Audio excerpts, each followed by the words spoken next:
আন্দোলন চলাকালীন সময়ে আমরা স্বেচ্ছাসেবক দলের সভাপতি, সাহসী নেতা মরহুম শফিউল বারী বাবু সহ অনেক সহকর্মীকে আমরা হারিয়েছি।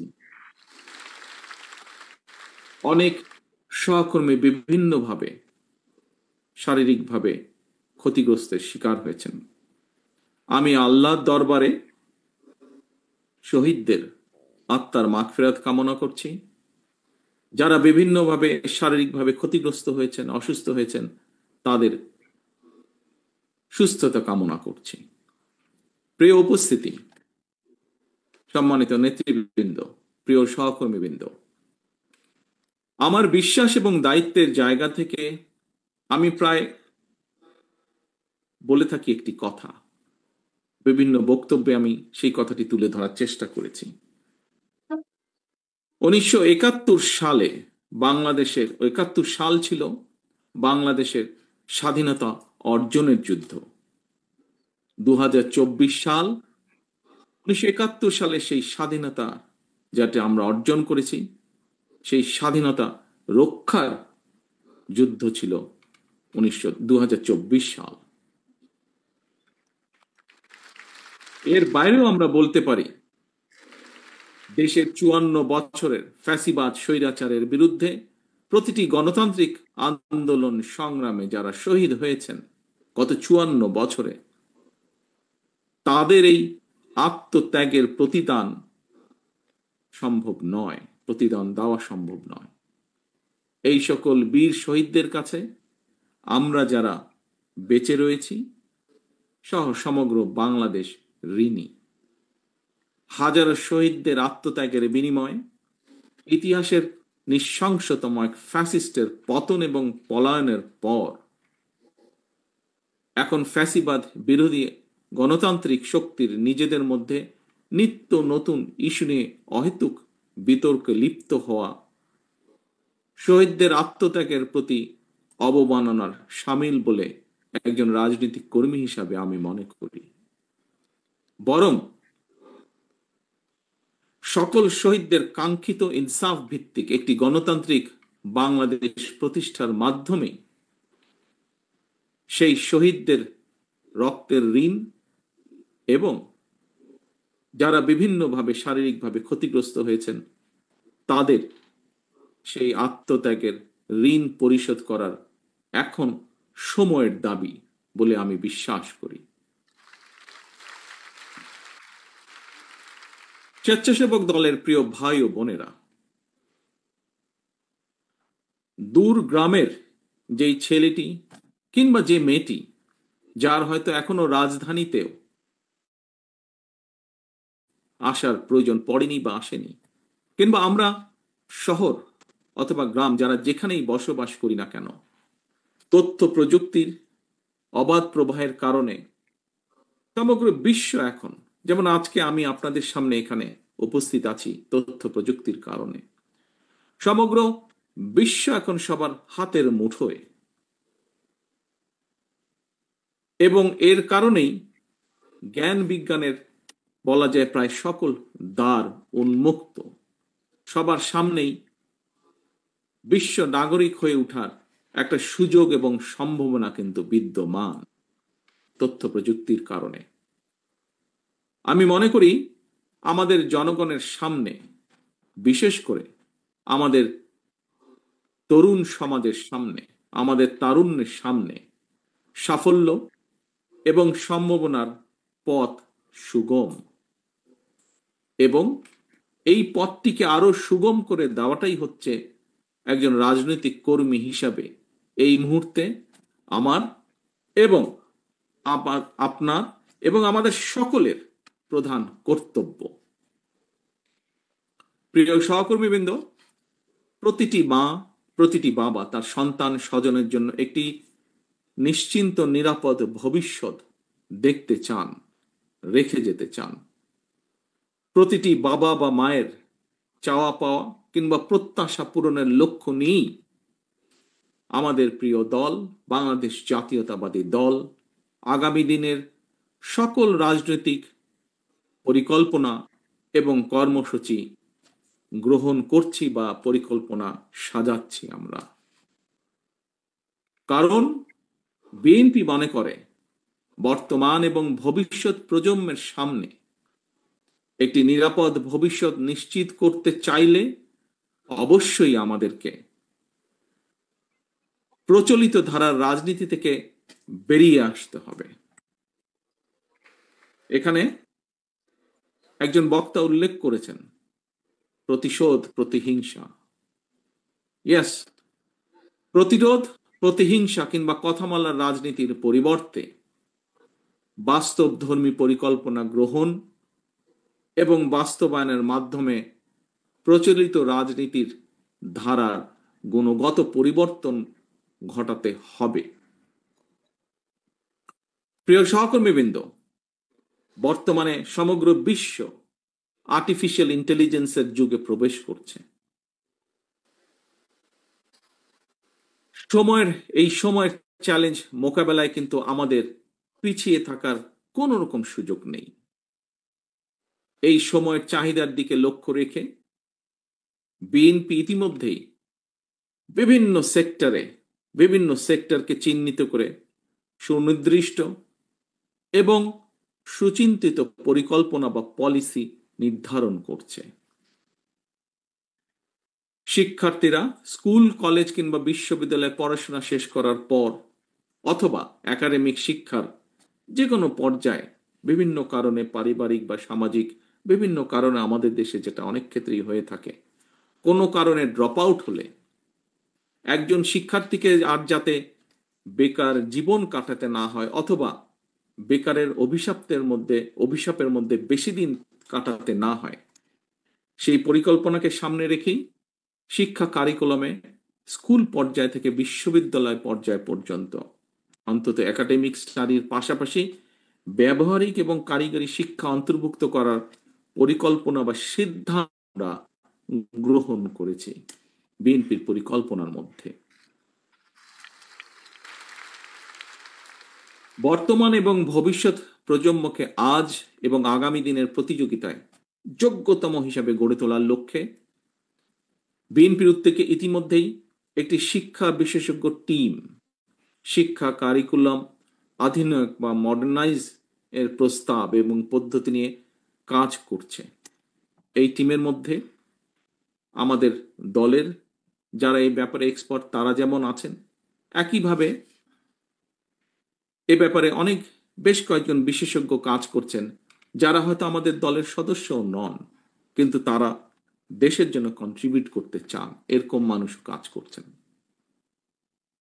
স্বেচ্ছাসেবক দলের প্রিয় ভাই ও বোনেরা, ধর্মীয়, সামাজিক মূল্যবোধ, মানবিক মূল্যবোধ সম্পন্ন ভবিষ্যৎ প্রজন্ম গড়ে তোলার পাশাপাশি বর্তমান প্রজন্মের স্বাচ্ছন্দ্যময় জীবন নিশ্চিত করার জন্য বিএনপি নির্দিষ্ট কর্ম পরিকল্পনা এবং নীতি আমরা গ্রহণ করার চেষ্টা করছি বিএনপির মাধ্যমে বা আমাদের টিমগুলোর মাধ্যমে। আপনারা অনেকেই কিন্তু এর মধ্যে দেখেছেন, জেনেছেন, কোনো ক্ষেত্রে আপনারা সেখানে ছিলেন না, উপস্থিত ছিলেন ফিজিক্যালি আপনারা। সেটি হচ্ছে দেশের প্রায় অনেকগুলো জেলাতে, বিভাগ পর্যায়ে হোক, জেলা পর্যায়ে হোক, তারপরে তারুণ্যের সমাবেশ হোক, জাতীয়তাবাদী ছাত্র দলের কয়েকদিন আগে যেই সমাবেশ ছিল সেখানে হোক, যুব দলের বেশ কিছু সমাবেশে আমি দেশের বর্তমান ভবিষ্যৎ প্রজন্মের জন্য একটি কল্যাণ রাষ্ট্র বিনির্মাণের লক্ষ্যে বিএনপির নেওয়া অনেকগুলো কর্ম পরিকল্পনা আমি তুলে ধরেছি এবং বিভিন্ন জায়গায় আমাদের যে টিম যারা 31 দফা সহ বিভিন্ন কিছু ক্ষেত্রে নজরুল ভাই ওনার বক্তব্যে তুলে ধরেছেন, এই টিমগুলো বিভিন্নভাবে বক্তব্য তুলে ধরেছেন বা তুলে ধরেছে বিভিন্ন এই অনুষ্ঠানগুলোতে। আমরা বলেছি বিএনপির আগামী দিনের নীতি বা রাজনীতি হবে জনগণের জীবন মান উন্নয়নের রাজনীতি। সেটি দেশের ভিতরে হোক, সেটি দেশের ভেতরে হোক, বিদেশে হোক, যাতে কর্মসংস্থান সৃষ্টি করা যায়। এবং শুধু কর্মসংস্থান সৃষ্টি নয়, আমাদের আরেকটি মূল লক্ষ্য বা টার্গেট থাকবে নিরাপদ কর্ম পরিবেশ সৃষ্টি করা। এটিই হবে আমাদের রাজনীতি। বিএনপির বিএনপির নেওয়া সকল পরিকল্পনা বাস্তবায়নের ক্ষেত্রে খুব সম্ভব নজরুল ভাই তার বক্তব্যে এই কথাটি বলেছেন, ওনার সাথে একই সাথে সুর করে আমিও বলতে চাই, জাতীয়তাবাদী স্বেচ্ছাসেবক দলের নেতাকর্মীদের ভূমিকা আগামী দিনে বাংলাদেশে আরো গুরুত্বপূর্ণ হয়ে উঠবে। এই পরিকল্পনাগুলোকে আমরা আল্লাহর রহমতে সরকার গঠন করলে এই পরিকল্পনাগুলোকে বাস্তবায়ন করার ক্ষেত্রে, কারণ বিশ্বের সার্বিক অগ্রগতির সঙ্গে মানুষের অধিকার এবং চাহিদার একটা কিন্তু ব্যাপ্তি ঘটেছে, চেঞ্জ ঘটেছে। আগে আমরা বলতাম অন্ন, বস্ত্র, বাসস্থান, শিক্ষা বা চিকিৎসা। এখন আর শুধু অন্ন, বস্ত্র, বাসস্থান, শিক্ষা কিংবা চিকিৎসা এটি মানুষের, এই কয়টি শুধু মানুষের মৌলিক অধিকার নয়, বরং এর সাথে অর্থনৈতিক সচ্ছলতা এই নিশ্চিতের পাশাপাশি বাক স্বাধীনতা বলেন, নিরাপত্তা বলেন, জলবায়ু বলেন, পরিবেশ বলেন, এসব বিষয়গুলোকেও কিন্তু বর্তমান বিশ্বে মানুষের মৌলিক চাহিদার অংশ হিসেবে স্বীকৃতি দেওয়া হয় বা গ্রহণ করা হয়। এবং এই কারণেই বিএনপির গৃহীত কর্মসূচিগুলোর মধ্যে জলবায়ুর নেতিবাচক যে প্রভাব সেটাকে কিভাবে মোকাবেলা করা যায় এবং মোকাবেলার মাধ্যমে পরিবেশ সংরক্ষণের জন্য সুনির্দিষ্ট পরিকল্পনা আমরা গ্রহণ করছি। আমাদের টিম এই পরিকল্পনাগুলো তৈরি করছে, এই বিষয়ে যারা কাজ করছেন এই সেক্টরে। এ প্রসঙ্গে আমি কথা প্রসঙ্গে এখানে একজন বক্তা বলে গিয়েছেন, খুব সম্ভব বোধহয় আমাদের গাজীপুরে মিলন সাহেব বলেছেন ওনার বক্তব্যে, কৃষি এবং পরিবেশের উন্নয়নে আমাদের দলের প্রতিষ্ঠাতা, স্বাধীনতার ঘোষক, বাংলাদেশের প্রথম রাষ্ট্রপতি শহীদ জিয়া দেশে সবুজ বিপ্লব শুরু করেছিলেন। তিনি সারা দেশে খাল খনন কর্মসূচি করেছিলেন এবং সেই সময় রাস্তার দুই পাশে, খালের দুই পাশে হাজার হাজার গাছ লাগানো শুরু হয়েছিল। শুধু তাই নয়, দেশনেত্রী খালেদা জিয়ার সরকারের সময়ও কিন্তু আমরা দেখেছি সেই সময় উপজেলা পর্যায়ে কিভাবে বৃক্ষ মেলা হয়েছিল এবং আমরা দেখেছি গ্রামের মানুষ কিভাবে সেই বৃক্ষ মেলা থেকে গাছের চারাগুলো কিনে নিয়ে যেতেন, কিনতেন এবং তাদের বাড়ির আঙিনা হোক, বিভিন্ন জায়গায় হোক, বৃক্ষ রোপণ করতেন, এই বৃক্ষ চারাগুলো রোপণ করতেন। এই সব কর্মসূচি, হাজার হাজার যে গাছ লাগানো হয়েছিল, এই সব কর্মসূচিতে সেই সময় অনেক নাগরিক স্বেচ্ছাশ্রমের ভিত্তিতে অংশগ্রহণ করেছিলেন। প্রিয় সহকর্মীবৃন্দ, এই একই ধারাবাহিকতায় পরিবেশের উন্নয়নের লক্ষ্যে বিএনপি ইনশাল্লাহ আগামী দিনে জনগণের রায় আল্লাহর রহমতে সরকার গঠন করতে সক্ষম হলে আগামী 5 বছর সারা দেশে কমপক্ষে আমরা 25 কোটি গাছ লাগানোর পরিকল্পনা গ্রহণ করেছি। শুধু তাই নয়, দেশকে বন্যা বলেন, খরা বলেন, এসবের থেকে রক্ষার পাশাপাশি কৃষকদের সেচ সুবিধার জন্য, মানুষের পানির সুবিধার জন্য, পানির সুবিধা নিশ্চিত করার জন্য আমরা ইনশাল্লাহ পুনরায় খাল খনন কর্মসূচি, খাল কাটা বা খাল খনন বলুন, এই কর্মসূচি আমরা চালু করব, সিদ্ধান্ত নিয়েছি আমরা। এর কাজ এরই মধ্যে পরিকল্পনাগুলো গ্রহণ করা হচ্ছে। প্রিয় সহকর্মীবৃন্দ, বিএনপির নেওয়া এই সকল কর্মসূচি বাস্তবায়ন, বিশেষ করে পরিবেশ সংরক্ষণের ক্ষেত্রে আমি মনে করি স্বেচ্ছাসেবক দল সারা দেশে স্বেচ্ছাশ্রমের মাধ্যমে ব্যাপক ভূমিকা রাখতে সক্ষম। আজকে আপনাদের প্রতিষ্ঠা বার্ষিকী উপলক্ষে যেমন আপনারা কর্মসূচি গ্রহণ করেছেন, উপজেলা পর্যায়ে যে হাসপাতালগুলোকে পরিষ্কার পরিচ্ছন্ন করার যে কর্মসূচি যে আপনারা গ্রহণ করছেন, এইভাবে ঠিক আমাদের এই কর্মসূচিগুলো ইনশাল্লাহ যখন আমরা কাজে হাত দিব, বাস্তবায়ন করব, সেই সময় স্বেচ্ছাসেবক দলের আমার প্রিয় সহকর্মীরা সারা দেশে যে ছড়িয়ে ছিটিয়ে আছেন, আপনারা বিপুল ভূমিকা এখানে রাখতে পারেন।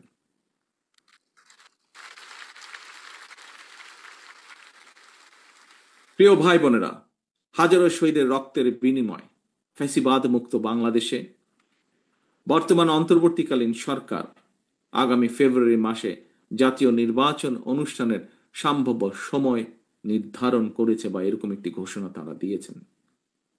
এই নির্বাচনের মাধ্যমে দেশের জনগণ দীর্ঘ ১.৫ দশকেরও প্রায় বেশি সময় পর আমরা বিশ্বাস করি, আমরা প্রত্যাশা রাখি, আশা করি আমরা নির্ভয়ে নিরাপদে নিজেদের ভোট দিয়ে নিজেদের পছন্দের প্রার্থীকে, নিজেদের পছন্দের এজেন্ডাকে বাস্তবায়ন করে জনপ্রতিনিধিদের মাধ্যমে বাস্তবায়ন করার, নিজেদের ম্যানিফেস্টোকে বাস্তবায়ন করার সুযোগ পাবেন দেশের জনগণ। তবে নির্ধারিত সময়ে যা নজরুল ভাই এখানে তার বক্তব্যে উল্লেখ করেছেন, সেই কথা রেশ ধরে আমিও একটু বলতে চাই। তবে নির্ধারিত সময় নির্বাচন অনুষ্ঠান নিয়ে ফ্যাসিবাদ বিরোধী আন্দোলনে আমাদের রাজপথের সহকর্মী যোদ্ধা কোন রাজনৈতিক দলের বা তাদের সদস্যদের বক্তব্যে, মন্তব্যে গণতান্ত্রিকামী জনগণের মনে নানা জিজ্ঞাসার জন্ম দিয়েছে। আমি গণতন্ত্রের পক্ষে আজকে স্বেচ্ছাসেবক দলের প্রতিষ্ঠা বার্ষিকের এই অনুষ্ঠান থেকে আমি গণতন্ত্রের পক্ষের শক্তির সকল রাজনৈতিক দলগুলোর তাদের নেতৃবৃন্দদের দৃষ্টি আকর্ষণ করে বলতে চাই, গণতান্ত্রিকামী রাজনৈতিক দলগুলোর মধ্যে যদি দূরত্ব তৈরি হয় বা দূরত্ব তৈরি হলে রাষ্ট্র এবং রাজনীতিতে পতিত, পরাজিত, পলাতক ফ্যাসিস্ট চক্রের পুনর্বাসনের পথ সহজ হয়ে উঠবে, তাদের সুযোগ তৈরি হবে। এই ব্যাপারে আমি গণতান্ত্রিক সারা দেশে প্রিয় গণতান্ত্রিক আমি জনগণের প্রতি সজাগ এবং সতর্ক থাকার বিনীত আহ্বান জানাই। আমি বারবার একটি বিষয়ের দিকে সবার দৃষ্টি আকর্ষণ করেছি, সংবিধান কিংবা লিখিত বিধিবিধান দিয়ে কখনোই ফ্যাসিবাদ ঠেকানো যায় না। রাষ্ট্র এবং রাজনীতিতে যদি ফ্যাসিবাদ ঠেকাতে হয় তাহলে অবশ্যই জনগণকে রাজনৈতিকভাবে শক্তিশালী করার কোনোই বিকল্প নেই। সরাসরি ভোট দিয়ে জনপ্রতিনিধি নির্বাচনের অধিকার প্রয়োগের যে চর্চা, এই চর্চার মধ্যে দিয়ে রাষ্ট্র এবং রাজনীতিতে জনগণ শক্তিশালী হয়ে উঠে। জনগণ শক্তিশালী না হলে রাষ্ট্র এবং সরকার, অর্থাৎ জনগণ রাজনৈতিকভাবে যদি শক্তিশালী না হতে পারে, রাজনৈতিকভাবে যদি জনগণকে শক্তিশালী করা না যায়, তাহলে রাষ্ট্র এবং সরকার শক্তিশালী হয়ে উঠতে পারে না। গণতান্ত্রিক ব্যবস্থাপনায় রাষ্ট্র এবং রাজনীতিতে জনগণকে শক্তিশালী করা কিংবা প্রতিটি নাগরিকের রাজনৈতিক অধিকার প্রতিষ্ঠার ক্ষেত্রে নির্বাচনই হচ্ছে জনগণের সরাসরি ভোটের যে নির্বাচনী ব্যবস্থা, সেই নির্বাচনই হচ্ছে অন্যতম প্রধান মাধ্যম।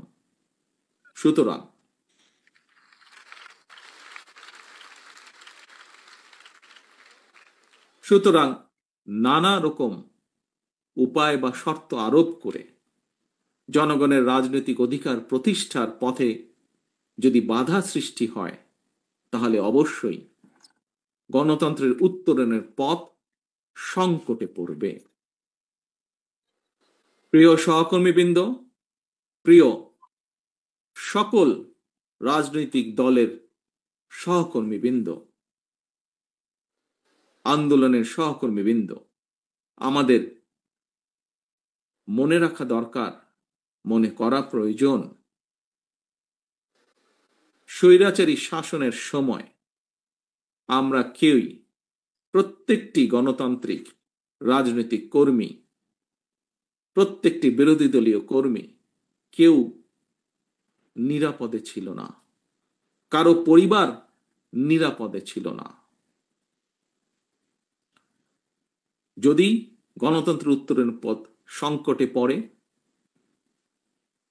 রাষ্ট্র এবং রাজনীতিতে জনগণ নিজেদের অধিকার করতে না পারে, তাহলে সামগ্রিকভাবে সকলকে, সমগ্র রাষ্ট্র দেশকে সমস্যায় পড়তে হবে।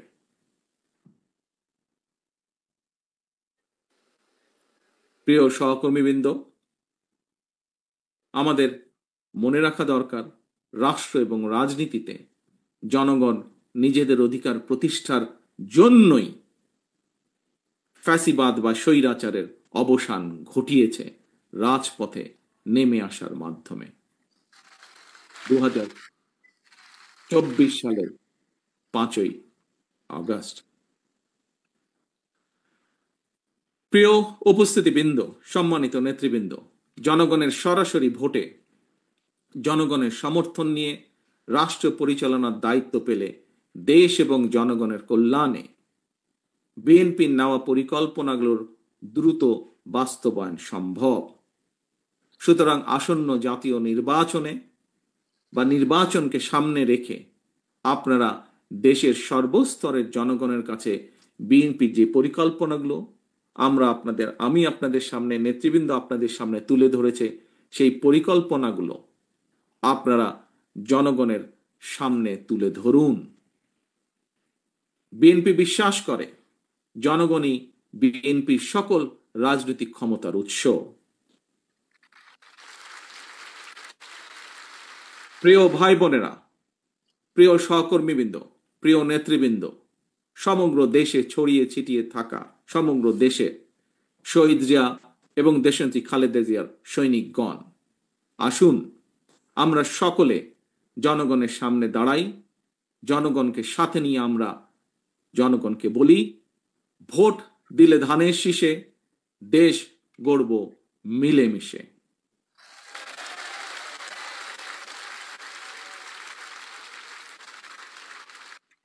স্বেচ্ছাসেবক দলের প্রিয় ভাই ও বোনেরা, সারা দেশের প্রতিটি ইউনিয়নে স্বেচ্ছাসেবক দলের অসংখ্য নেতাকর্মী সমর্থক রয়েছেন। আমি আপনাদেরকে আজকের এই প্রতিষ্ঠা বার্ষিকীর দিনে একটি পরামর্শ রাখতে চাই।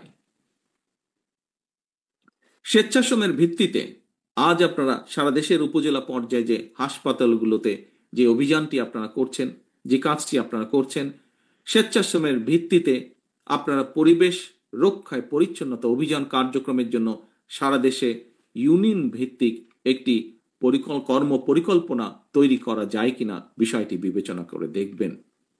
আমি মনে করি একটি সুবিধাজনক সময় স্বেচ্ছাশ্রমের ভিত্তিতে সারা দেশে একযোগে পরিচ্ছন্নতা অভিযান ঘোষণা দিয়ে কার্যক্রম শুরু করলে একদিকে পরিবেশ রক্ষায় যেমন আপনারা ভূমিকা রাখতে সক্ষম হবেন, অপরদিকে প্রচলিত রাজনীতির গুণগত পরিবর্তনের ক্ষেত্রে একটি দৃষ্টান্ত স্থাপন করতেও স্বেচ্ছাসেবক দল সক্ষম হবে, যা জাতীয়তাবাদী দল বা জাতীয়তাবাদী শক্তিকে জনগণের সামনে রিপ্রেজেন্ট করবে নতুনভাবে। প্রিয় সহকর্মীবৃন্দ, অনেক লম্বা হয়ে গেছে বক্তৃতার পালা। পরিশেষে বক্তৃতা আমি শেষ করে আনতে চাই। আমি বক্তব্যের শেষে আপনাদের প্রতি আহ্বান রেখে বলবো, ফ্যাসিবাদ বিরোধী আন্দোলন করতে গিয়ে আমাদের লাখো নেতাকর্মীকে বছরের পর বছর ঘরবাড়ি ছাড়া থাকতে হয়েছে। আমাদের হাজারো নেতাকর্মীকে গুম খুন অপহরণের শিকার হতে হয়েছে। ফ্যাসিবাদ শাসনের অবসান বা স্বৈরাচার পলায়নের পরও আজও ফ্যাসিবাদ আমলের দায়ের করা মিথ্যা এবং রাজনৈতিক উদ্দেশ্য প্রণীত মামলায় এখনো আমাদের হাজার হাজার নেতাকর্মীকে আদালতের বা হাজিরা দিতে হচ্ছে। গতকালকে আমাদের কৃষক দলের সেক্রেটারি বাবুলকে জেলে যেতে হয়েছে এরকম একটি মিথ্যা মামলার কারণে। সুতরাং স্বাধীনতার ঘোষকের আদর্শের সৈনিক হিসাবে